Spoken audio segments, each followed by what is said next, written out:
Spiritually Inspired is a sacred space for all people to explore issues of shared concern. Listen to consciously aligned guests and search for spiritual inspiration.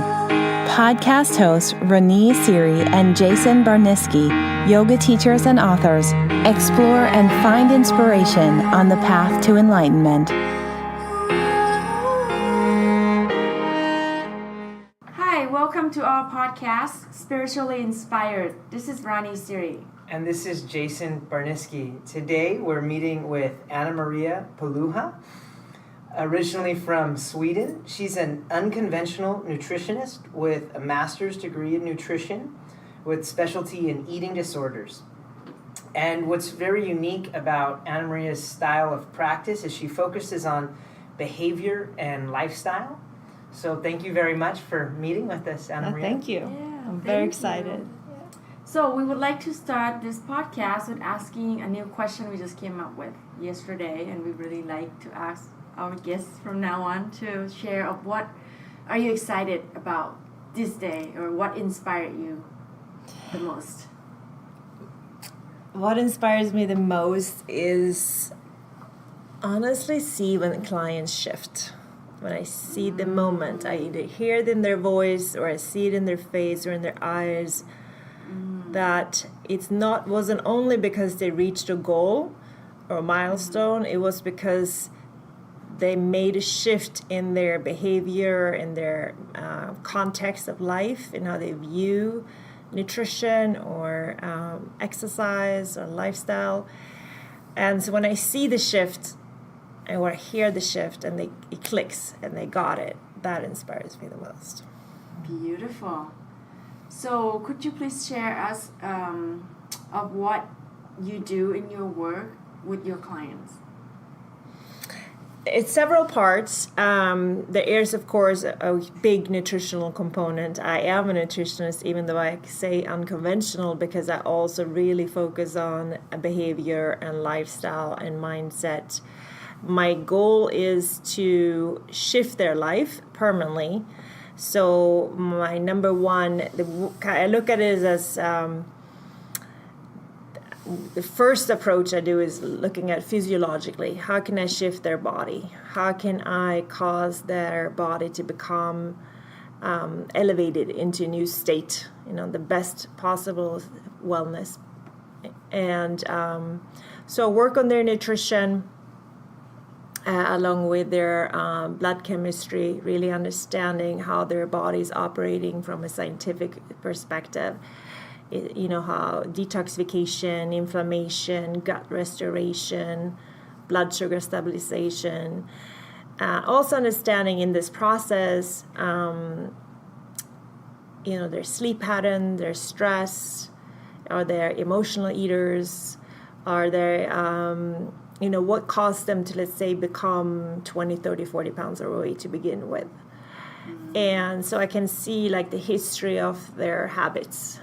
Is there something that happened because it was a death in the family, or was because they got lazy or worked too much? So I kind of do that initially, trying to quickly assess, the original cause of their challenges.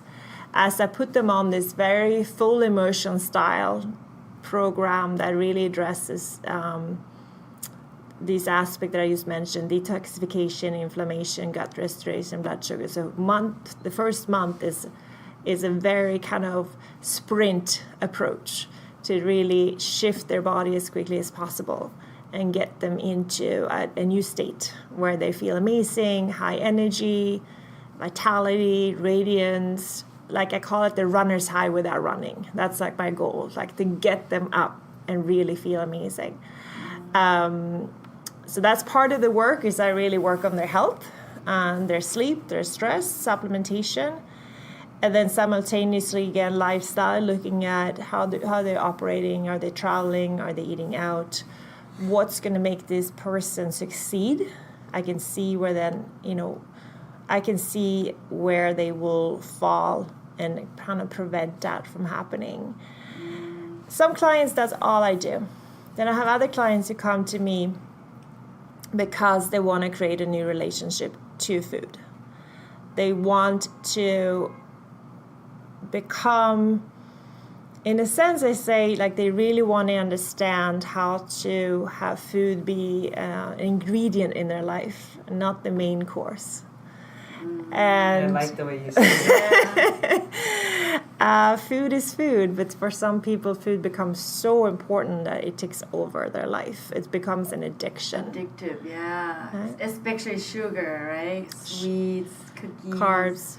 Yeah, especially now this time of the year. But I think all the time, it's like an addiction. It's hard. People feel hopeless around it. They don't feel like they have a game plan. They don't understand nutrition. So I do teach like the science component a lot, so people have more of a roadmap. They actually can understand why their body needs specific nutrients, specific intervals, the frequency. And then I start to look at, which is part of what fascinates me most these days, I really start to look at how do they feel about food? What are their common, like, their feelings, their thoughts, the daily mode, they're like, how do they actually, what are their most common thoughts they have, so I can start to see feelings, thoughts, actions, and mapping out a different approach for them, starting to see how I can teach them. We begin basically a conversation, so I get a sense of what type of relationship do they have now, what kind of relationship do they want, what's the gap, and I help them to move through and get to a new place. I help them to a place where they feel like, I got this, that I have this handled, I won this game, right? So I notice for me is we all go through emotional ups and downs, and I notice a precursor to an emotional down may be like developing some not so great eating habits, and a great way for me to come out of that emotional down into like a higher or better, more positive emotional state is I'll start taking supplements, or I'll start using more probiotics, or start drinking more green juice, for instance. So is there a direct correlation between positive eating habits and positive mood? Of course. Huge. So when I first start a program, for example, they always start them on a detox program, which is a liver-based, it's a liver detoxification. It's a food-based detox program. So they will eat throughout the entire program, but it does have these parameters, what I call a clean food. It could be a lot of green juices, a lot of vegetables, olive oil, versus butter. We remove the dairy and the gluten and about 10 other foods that causes inflammation in their body. And I can see from the get-go, I can get a person from within 24 to 48 hours into a completely new state of well-being. That quick. Really fast. That quick. And they feel different.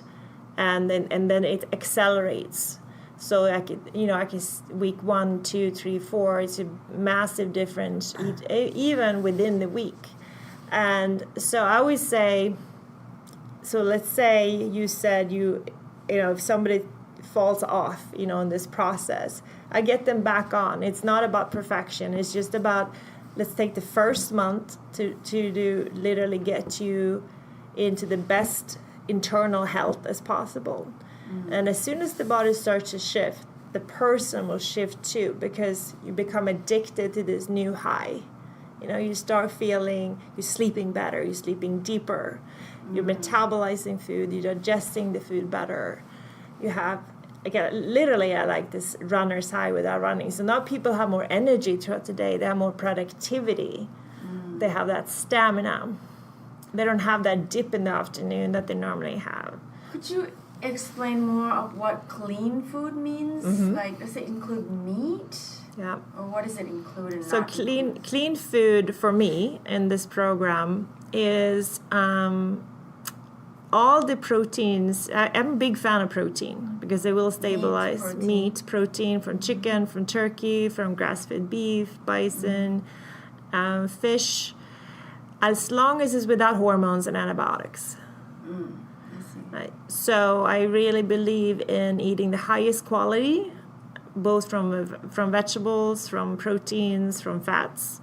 So clean basically means no hormones, no antibiotics, looking at where do you source the food from, where's it coming from, making sure it's as high quality as possible. Organic, free range, wild, sustainable farm, teaching people these terms. Know how to shop in the grocery store, know what to ask for, know what to look for the packages, or if you eat out, asking the right questions for the waiter. It's easier here in Los Angeles probably than anywhere in the world, and because there are a lot of these foods coming now, available. And of course there are other areas of the world where the food already is clean, but because the US is very processed, I think it's very difficult for people to know what they're eating.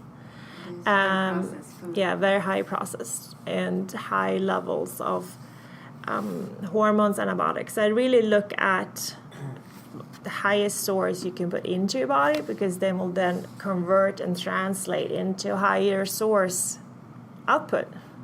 What do you want to feel? How do you want to? What type of life do you want to lead? Right. So it's nutrition is your fuel.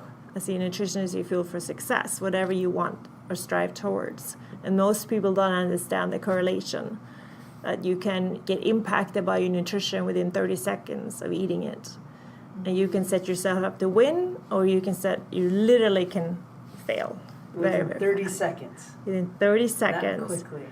You digest carbohydrates through your saliva.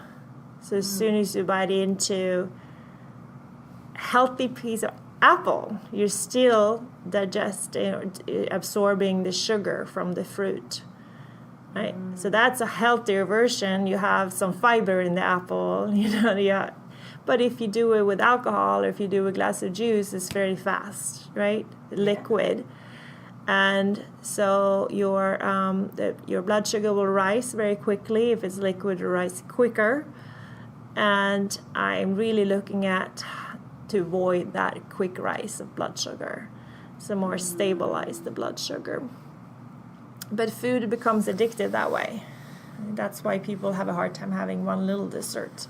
And we read on your bio a little bit that you have been having like the disorder of eating in the past. Can you maybe share with our listener a little bit of what has been your challenge in the past and how you get here to helping others? Yeah.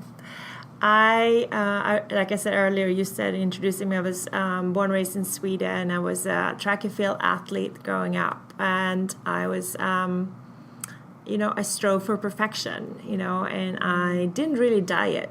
I was very lean and lanky. I was actually 5'10" when I was 10, so I was like the tallest in school. When my parents divorced, I kind of spiraled, and I started more without consciously thinking, I was just eating less, because I was just really upset about the divorce. And eventually I was literally came to a point where my body was a bit revolting against the lack of calories. And so it became one of those, from starving, not consciously starving, but become less and less, eating less and less. I just started to eat more, and I couldn't control it, and it became a binging situation. And it didn't last very long, but it was very detrimental, and it really set me back for a long time. It really warped my view of myself, and I really viewed myself as a very fat. I'd gained weight, but I wasn't really overweight per se, but I had gained weight. An eating disorder is really about trying to have control of everything. And I couldn't have control over this area. I felt out of control. And but I do remember one day I'd gone for a run, and I loved running. And I remember saying, I want to feel this way all the time. And I want to understand how I can eat in a way that's going to give me the same freedom as running. And that literally was kind of an intention that I set, and when I left Sweden and I did my travel through Southeast Asia, Australia, New Zealand, there was no bread and there was no cheese available. So, and that was the core staples in my diet in Sweden. So I literally dropped all the weight just because I was really enjoying my life. I was traveling, I was meeting people, I was eating the more local cuisine. I wasn't thinking about this, which I think is a huge part of this. I was so obsessed about it before. How can I find a solution? How can I lose weight? How can I gain control? And when I was taken out of my home environment and I was now backpacking and it was humid and hot and I was not really, thinking about my next meal. I was more engaging in my travels. I dropped the weight easily. The eating disorder wasn't really over at that point. And I would say the disordered eating, I should say. When I came to the States, I met who was my first mentor, and he taught me the science behind nutrition. He taught me things that I think they should teach you in school, but really understanding what protein does in your body, what carbohydrates, what fats does, how to shift my eating, and how to shift my inner dialogue. So I became a very solution-driven person and started to understand how food impacts me, my feelings, my thoughts, my actions, my sleep. And it's really from this I developed my own skill set that I also teach. But it's the drive to find a solution that led me to also start my business. So it was, I know why people have, so I can relate to people's struggles. Most people have what I call disordered eating. Maybe not an eating disorder, but disordered eating. And most people look for a solution. It's much simpler than people think. It's all in the science of the body and what the body needs. And I think this would be a great time to shift over. We were talking about it a little bit before we started the podcast, but most people have not the healthiest relationship with their food. And I've been doing some different things in my life too. I just completed, as we were talking about before, like a 10-day Vipassana retreat, where we would only eat at 6 a.m. and at 11. And I was almost watching the fear arise, like, oh no, what am I going to do in the evening? But I had eaten enough throughout the day that this fear wasn't, or not the fear, but the need for more food wasn't arising. So I'm reanalyzing my relationship with food in my life, and I'm just curious if you can maybe expound on what you see most people, like the drawback in their relationship with food, and then kind of how you help them improve their relationship and what a healthy relationship looks like with food.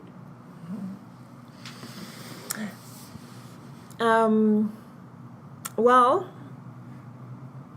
I look at what their current relationship is and also look at their life. What is it that they strive towards? And what role does food have right now? Is it just fuel, which is rare, because some people have that. There's just fuel, they used to get through the day.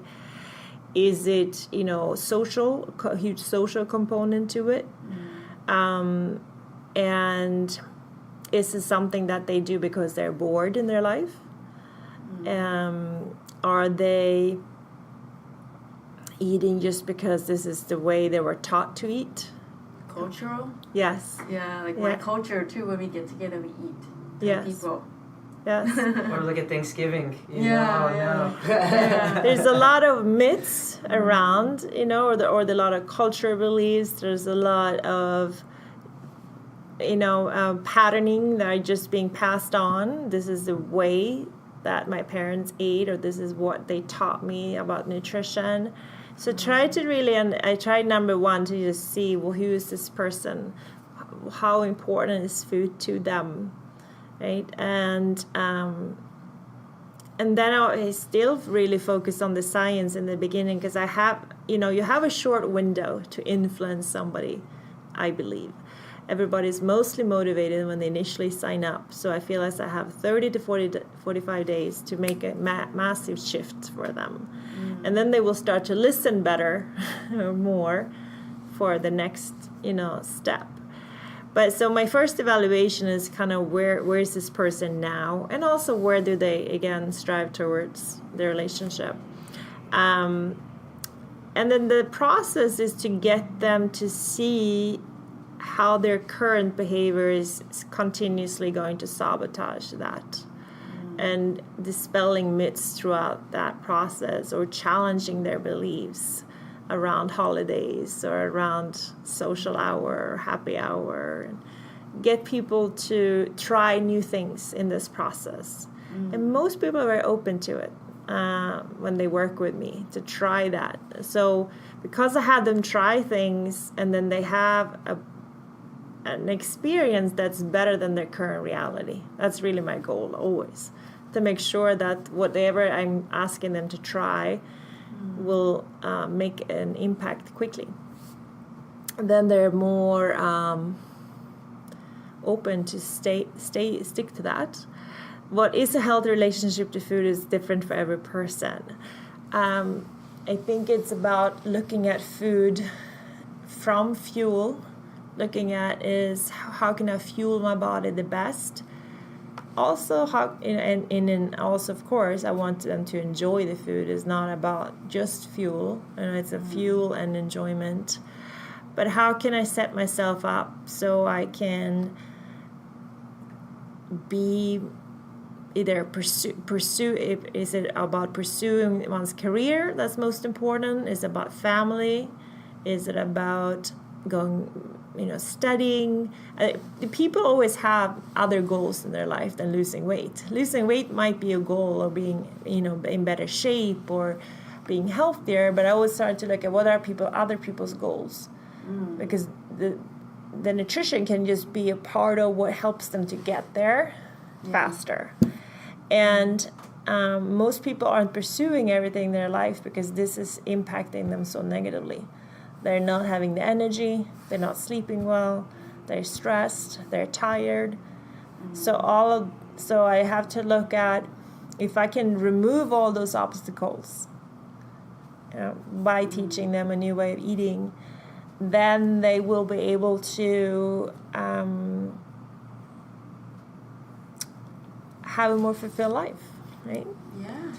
I was thinking about asking, what would the ideal or the perfect relationship with food be like? But everyone has different needs for food. And so really the ideal relationship for food is to use it to achieve all of your goals, to use it as the fuel for whatever you want to create in your life.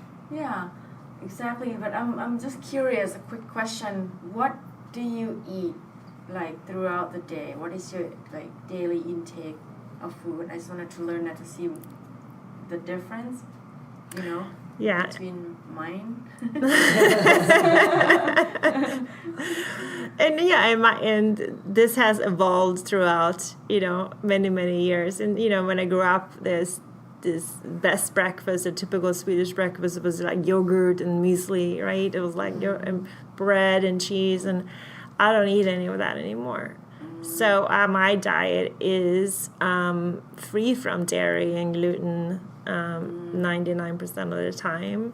I eat a lot of fish, salmon. I eat a lot of chicken, turkey, a lot of vegetables. I eat every 2-3 hours. I drink a lot of green tea because I love green tea. I don't drink coffee.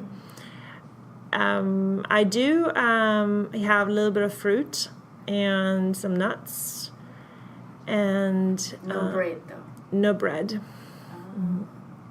No cheese. I do eat some starches like banana squash or sweet potato. I love eating grass-fed beef. I make sure my foods are as highest quality as possible. I actually get sick if I by mistake eat something that is not of high quality. But so my diet is very full of vegetables. I use olive oil as my primary source of fat, only source of fat really. Fish and chicken, some beef, and I eat very small portions. But often. Yeah. Wow. Would you start with carbs and then fats and end the day with proteins, or is there any rhyme and rhythm? I generally when I first started this teaching blood sugar stabilization, and really I look at having a combination of protein, fat, and carbs in each meal. I know there are different philosophies around that, but that is, if you're looking just for blood sugar model, the ideal is to have protein, carbs, and fat in all meals. I do a combination. I do some meals, especially just before exercise. Maybe it's just carb, and I go and exercise, and then I do protein right after. But I eat mostly protein throughout the day. I eat most of my vegetables actually at night. I don't like to eat too large during the day because it actually makes me tired. I just do small meals, and then it gives me most energy. It takes very little time. But I have, fistful of it. But what I like about your approach, and it's funny, we just not long ago did a podcast with somebody who's a strong advocate for intermittent fasting, which I've done myself too for a long time, but your approach is much more sensible in stabilizing blood sugar, which affects to a better mood and high quality mood and just a happier human being throughout the day. Yeah. So I see the great sense in that. Well, there are, incredible research about the positive benefits for intermittent fasting, and I'm not opposed to it per se. I do believe it's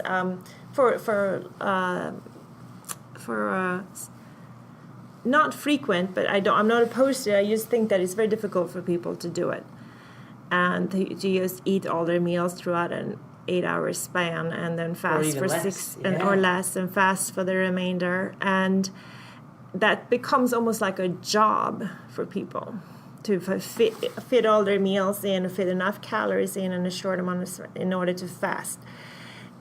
I just don't see it realistic. So whenever I get learn about something new, it comes out a new diet or new trend, I always try to look at the research behind it, of course, to see how valid that is, but I also look at, is this really realistic for my type of clientele?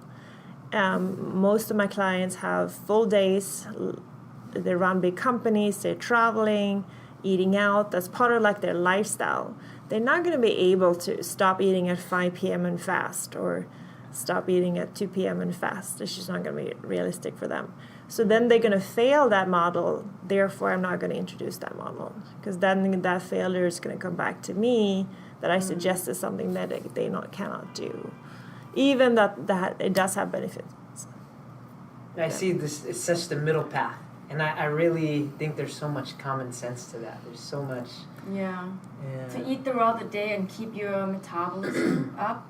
Well, when you balance your blood sugar high, that's, again, it's a book originated from this, which is a book that I love called The Zone. It was written by Dr. Barry Sears, and he, in the book, which was one of the first books I read when I first came to the U.S. and started throughout my mentorship with my first mentor, it was really clear to me that that was really geared towards how can I take this person into the zone, into the best physical, mental state possible, right? And everybody's going to be a little different.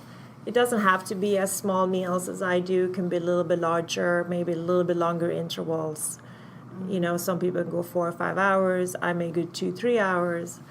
It doesn't have to. It's not a set formula, but the blood sugar stabilization model I've seen work over 15 years really rapidly. People get results great fast. They feel better right away. It's something that most of them can stick with, and because it works so fast, people get kind of hooked on it. And then I do run labs, so I have physical or scientific data proving that their blood sugar gets under control. If they had higher blood sugar, diabetes, that will come down, or lipid markers will come down because I'm doing an anti-inflammatory diet. Their body fat comes down, and their entire physiology elevates. Sounds like you think that the exercise help increase metabolism, Of right? course. Is there any other ways to do that? Yes, you can increase your metabolism by nutrition. Yeah, you have to kind of reset your entire body, how it works. So that's what I do through my detox system, the detoxification that is combined with anti-inflammation, really working on people's gut. You know, it's because if the gut isn't working 100%, the gut is basically going to be absorbing and digesting and eliminating. And if that element isn't 100%, which it really is, it's going to affect their detoxification capacity, it's going to affect their hormone, it's going to affect their metabolism, it's going to affect their mood, it's going to affect their cravings, it's going to affect their sleep. So it has, and also their nutritional deficiencies, because if you're not absorbing or breaking down fats or proteins or carbohydrates, the level of absorption rate is going to come down as well. And then the nutritional status will be lower of this person. It will impact. Are probiotics a big part of improving gut health? Prebiotics and probiotics is very important. I think most people just look at the probiotic. I look at the combination of fiber, prebiotic, probiotics, and then what I call the clean. What are prebiotics? So prebiotics is a specific fiber that creates an environment that healthy bacteria can thrive in. So it's actually a little bit more important. What kind of foods? So the prebiotic comes, for example, from beets, asparagus, leeks. There's not that many, unfortunately, but I eat beets almost every day to get prebiotics. You can take it in supplement form, but it's not as effective as it is through food. There are a few other, like dandelion root, and chicory. But I think asparagus and beets and leeks are and garlic and onion give you prebiotics. And fiber, I look at flax and hemp, and you can also get inulin or psyllium, depending if the client digests it. You know, so some are a little easier to digest and break down, some fibers. And prebiotics, I can also look at, so with a lot of clients right now, do gut testing. So we actually do a stool sample, send it to the lab to look at if you have bacteria, parasites, yeast. And from there, I can also look at what strains this person is going to need. There's a lot of different probiotics. Like what particular combination is going to be best for this gut flora. Wow, so everybody's really unique, and that makes so much more sense why all the lab tests I love labs. Are really important. Yeah. Right. There's a lot of probiotics that have, the majority, the key strains that the clients will need. And then there are always some specific ones. And I think it's fascinating to get more in detail and get people exactly what they need. So there's another question that popped up earlier when you started talking, and I wanted to wait for a good time for it. But there's so much taboo about gluten. Uh-huh. So maybe you could shed some light. I know some people they say they're allergic, and others say, well, there's 1 in 100 million people are allergic, and I know personally I don't feel good when I eat gluten. But if you could just kind of I like to dispel the myths. Yeah. I always say to people, there's nothing wrong with original wheat. Most people can digest it. But there's nothing original about the wheat in the U.S. anymore. Yeah, if you look at an original wheat versus the wheat we have today, is entirely different. Entirely different. And because it's becoming more modified or genetic modified, the body cannot recognize this food any longer. The body is very smart. So it's a kind of like a foreign substance now. Wheat has become so modified that the body really can't really break it down the way it breaks it down, which then causes inflammation. So I don't believe that most people have gluten intolerance, but because gluten causes inflammation because it's modified. When I remove gluten, which I always do for the first month, regardless of if they have a sensitivity to it or not, I see rapid improvement in their health. They feel better, they have more energy, their digestion is better, they have less bloat, they're holding less water because they're less inflamed. So they start dropping weight and people feel better. And as soon as I put it back in, I would say 95% of people, because what I do is after 1 month, I put the gluten back in as a test. And this is part of my favorite part of the program, because now we're putting everything back in, but only one food every 3 days.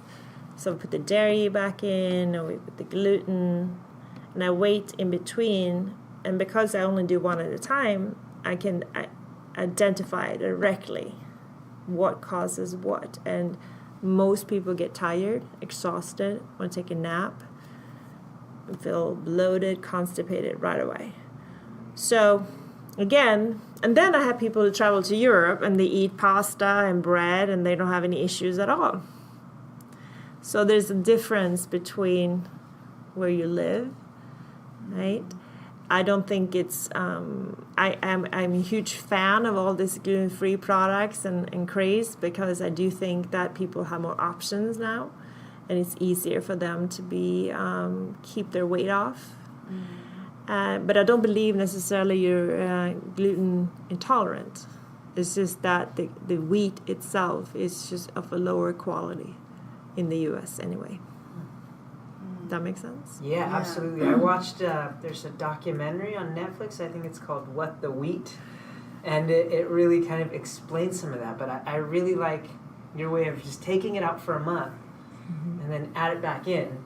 And I can almost guarantee you won't want to keep putting it in your diet. And it's more effective doing it this way than doing it through a blood test. Because when people have a positive or negative experience, they will stick to that.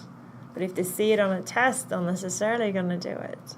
So if I have a client who loves bread, but he agreed to keep it out for a month, and then we put it back in, and he doesn't feel well, he's not going to keep it. He's going to know right away. So it's a kind of association, and that association is priceless. And the beauty is now that there's so many alternatives. There's gluten-free bread, there's soy cheese, there's a lot of different alternatives that are really good now, thanks to improvements in technology that didn't used to be around 20 years ago. Exactly. They even make tortillas out of coconut flour now. Oh. And some of these products are amazing. Some of them, they get better and better. I think they put a lot of effort into them now. Yeah, I read somewhere that the soy cheese in the 70s was practically unedible. I'm sure. But nowadays it's almost hard to tell the difference. Yeah, and they make cheese out of nuts. That's like the most common one right now. Different nut spreads and shredded cheese and mozzarella out of nuts. Yeah. Well, I'm going to circling back to a question of detoxification. Is there like a simple tips or way that you do, or you recommend it to your clients that anyone can do simply at home? Because I wanted to actually detox myself to every. The New Year's a good time. New Year's solution detoxing. So I'm going to dispel the myth here too. There isn't you cannot detoxify your liver without a specific nutrients. You can, and most people think you can do it through drinking a lot of juice, but that is green tea, but that's not really detoxification. So a proper liver detoxification requires specific amount of what I called micronutrients, the vitamins, minerals, antioxidants, in a very high amount. Because your liver detoxifies every day as it is. So if you want to elevate, or if you want to speed up this process and get rid of more and build up that is, you have to give the body a huge infusion of these nutrients, which generally only come through certain supplementation. It's hard to find that in food at that level. So I combine supplementation, detox supplements, with then ensuring that all the food that the person eats is free from hormones, antibiotics, pesticides, So they also, and even looking at other toxicity that can come from plastic bottles or cleaning supplies, because there's both, what I'm both looking at is making sure I fuel the person with the highest nutritional value, but also ensure that we don't have an incoming amount of toxicity at the same time. That makes sense? Yeah. So that's why I really stress the high quality of food simultaneously. So there's basically two components. It's supplementation will bring that higher nutritional infusion with very clean food, so you're not putting more toxicity into your system. Right? So with some of my clients who've been with me for a long time, they say they know the system already, so they just buy supplements from me and they can do it themselves. But there's a lot of, let's say, juice places here. They always say, detox with us for a week and buy these juices. It's not going to detoxify the liver. It's going to give you a good infusion of antioxidants. You probably have more energy and vitality, but it's not really going to... What I see with a proper detox is that's when I start resetting people's metabolism.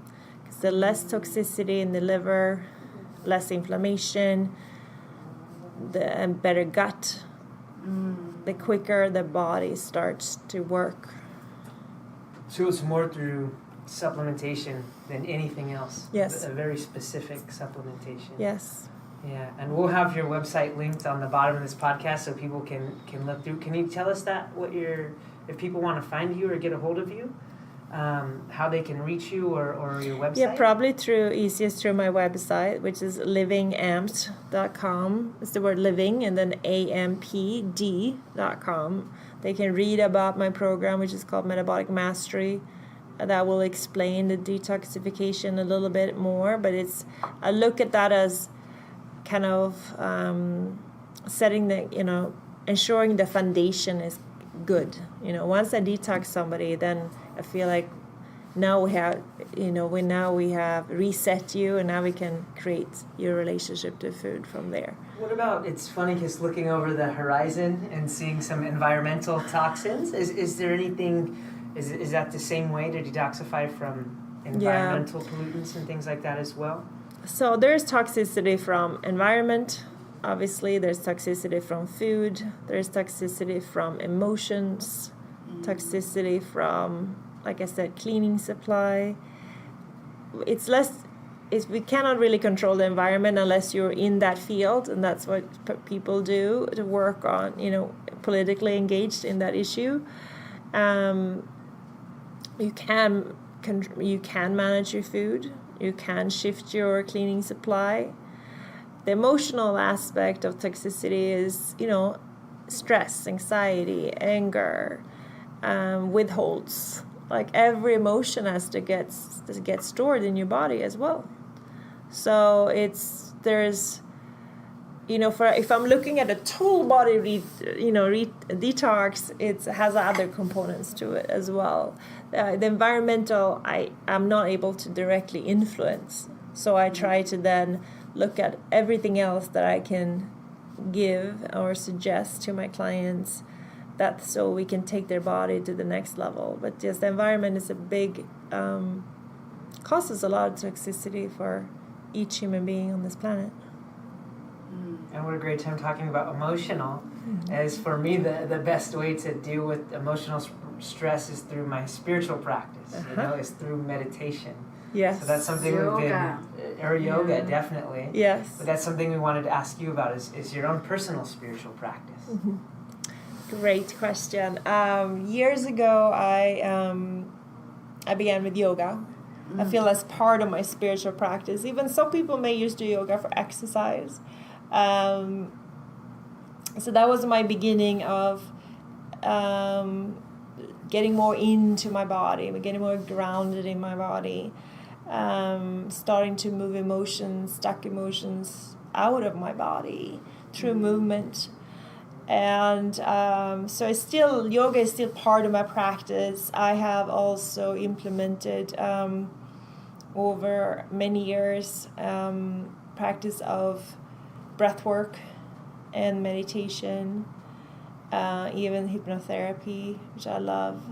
The breath work I feel moves, again, stuck emotions out of the body. And a very high stress, it's a stress reliever for most people. And I've also, over just the last 6-8 months, worked with Yoga Nidra. So I learned about that in India. Interesting. Yeah. And that has been, I feel, an amazing tool that I'm also utilizing with my clients to really just allow myself to feel any emotions I have, not pushing it away and just creating a relationship to these feelings. Invite the opposite feeling in and really seeing, let's say, stress dissipate.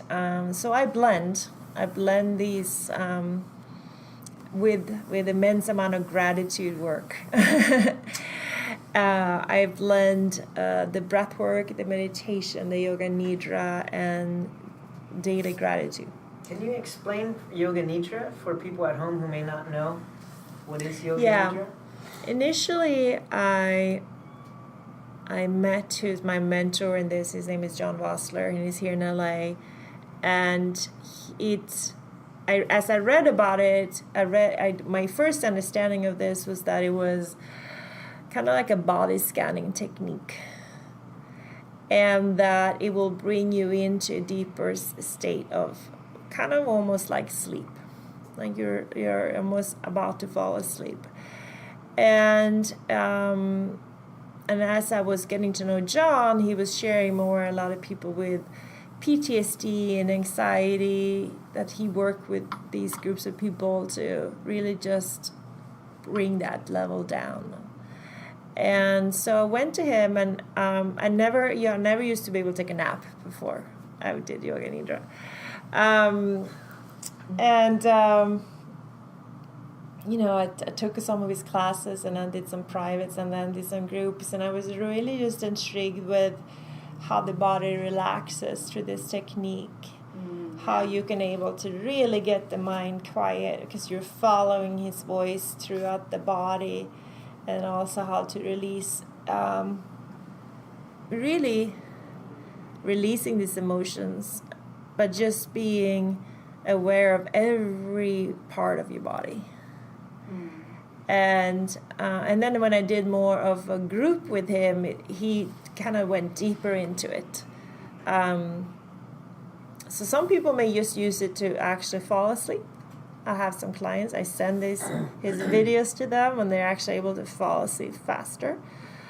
But you can also, of course, go deeper into every modality and see, what's the next layer. What he was really had us focus on was to start to develop relationships to all emotions that you experience, and how quickly, let's say, I was experiencing anxiety, and I would just start to have a conversation with anxiety, and could be within 30 to 60 seconds, or maybe a little longer, the anxiety would start to release because I no longer feared it, I no longer pushed it away or avoided it. I just had a conversation, and then it dissipated. So I became very intrigued by this, and I'm using it with clients as well who feel really anxious or really stressed or really hopeless about their relationship, let's say, with food, where they're at, their body, how they feel in their body, and starting to shift their perspective. So yoga nidra, I feel it can be from a simple place and a sleep-inducing technique to more advanced, really be a tool to embrace oneself 100%. Yeah, my experience with yoga postures and yoga nidra is that we're such psychosomatic beings. So for me, it's been the most powerful way to access my own emotions and then observe them, like you're saying, with equanimity and just let it go. Yes. But I wish everyone at home could see, like, as soon as we switch this to spiritual practice, all of our faces lit up. It's my favorite part of my day. It can take a very long time, or short. But I also, the benefits of it is tremendous and so quick. I think that it took me a long time to get into this practice of meditation, and I actually think the main reason I didn't know what to do. People always said to me, you should meditate. And I didn't really know what that meant. Sitting still just created more thoughts in that moment. So when I first started, I had a guide, guided meditation was, helping me into that state. And I prefer it. And now I can do more quiet, like where it's not as guided. But in the beginning, there was the guidance that drew me back in, versus feeling as I didn't know what I was doing. Yeah, I definitely feel like technique is really important, and when most people start, guided or visualizations or even mantras are so important just to slow the mind down, because most people are moving so quickly that to even get into a real meditative state, you've got to slow down a little bit. Yes. And then once you have the guidance and you're given a really thorough, profound technique, that technique becomes the guide itself. Yes. Yeah. Yes. Beautiful. So we wanted to ask the grand questions of each guest. We normally will ask what is keeping you inspired through tough times. I mean, you live in LA, sometimes things get hectic or any challenges in life. What keeps you inspired to do your work and do your spiritual practice? Well, it's a great question. I have come to a place where I step into trust and faith and surrendering in all times. So if it's a tough time or tougher, I try to look at what's the learning, what's the message, or what is there's a reason for this happening at this moment, and what can I take away from that. I do have trust that it will all work out. Didn't always be this case. This is something that I have worked on to literally remove struggle and anxiety from my life. It's been a long journey, but my practice in meditation and breath work and yoga nidra has given me tools I feel that I can access faster. So even if there is a challenging time or something happens, I very quickly can use my tools and shift how I feel. And by shifting how I feel, I can still then move through it very quickly. And even if something is hanging there, I don't let it affect me at the same place. Before it kind of took over. Now I can navigate myself through, because the spiritual tools are keeping me grounded and solid no matter what's happening in the outside world. My internal relationship to myself and to faith is solid no matter what. I love it. A beautiful answer. Yeah. Thank Now, could you please tell our listener again where they can find you and your website and your information? Sure. The best way to reach me is through my website. It's Living Amped, which is living and then ampd.com. There is a private client page where some people go to if they're interested to work with me directly. They can just fill out an assessment there, and I can contact them. They can also find me through Instagram. It's also Annamaria Poluha or Living Amped. And those are probably the best two places to find me. All right. Well, thank you so much. That was such great information. Yes, thank you. It was so informative. Thank you so thanks much. for sitting with I us. love it. Hello, everyone. We really hope you enjoyed this podcast with Annamaria. I just wanted to give a quick little disclaimer at the end. We've been doing a couple different podcasts about nutrition and different ways of eating. And everybody has a different body type, so I really encourage you to find out what works best for you. There are a lot of different ways of doing things, and I encourage you to reach out to Annamaria from this podcast or Ian from our last podcast. And before you make any major changes in your diet, I definitely would like you to speak to your medical professional. Yeah, and we created this podcast with the intention of holding space for people with different disciplines to help you find what works best for you. And we hope you've been informed, and if you have any questions or comments, please leave them in the box below. If you enjoy our podcast, please follow us on our website at spirituallyinspiredpodcast.com or on Facebook at Spiritually Inspired Podcast, or also on our Instagram page, Spiritually Inspired Podcast. Thanks for tuning in. See you next time.